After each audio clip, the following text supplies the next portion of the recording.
সম্মানিত দর্শক ও মাছ চাষী বন্ধুগণ, আসসালামু আলাইকুম। আশা করি সকলেই ভালো আছেন। তো দেশ ও দেশের বাইরে থেকে যারা আমার এই ভিডিওটুকু দেখতেছেন বা দেখছেন, মাছ চাষের আগ্রহী আছেন, যারা মাছ চাষ করবেন বলে ভাবছেন, তাদের প্রতি আন্তরিক শুভেচ্ছা অভিনন্দন। এগুলি 1500 লাইনের দেশি ট্যাংরা মাছের পোনা। তো আজকে আপনাদের সামনে আলোচনা হবে যে 10,000 ট্যাংরা মাছের চাষে আয় ব্যয় হিসাব।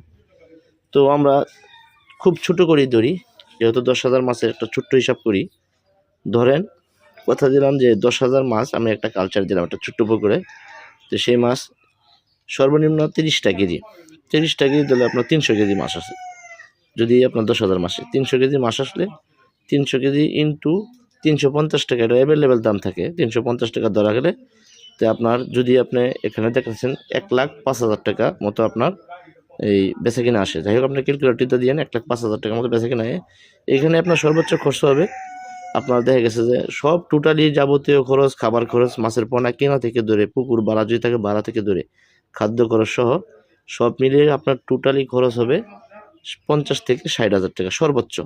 এখানে আপনি 1,05,000 টাকা বেচা কিনা আপনার হচ্ছে, এটা সর্বনিম্ন দাম। যদি 400 টাকা কেজি হয় তাহলে আর বাড়বো। আর যদি 40 টাকা কেজি থাকে, 10,000 মাসে 400 কেজি মাছ আসবে।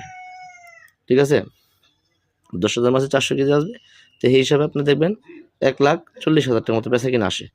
তো যাই হোক, যদি আপনারা এভাবে মিলিয়ে ট্যাংরা মাছগুলি চাষ করতে পারেন, আশা করি অন্যান্য যে মাছগুলি আসে সেই মাছের তুলনায় ট্যাংরা মাছের অধিক লাভ। খাদ্য খরচ খুবই কম। প্রতি কেজি 1 কেজি মাছ উৎপাদন করতে গেলে আপনার সর্বোচ্চ 600 গ্রাম খাবার ব্যবহার করতে হবে, তাহলে আপনার ট্যাংরা মাছ হয়ে যাবে। তো যাই হোক, ইনশাআল্লাহ, যদি ভিডিওটি ভালো লাগে চ্যানেলটি সাবস্ক্রাইব করুন। মাছ চাষ বিষয়ে তথ্য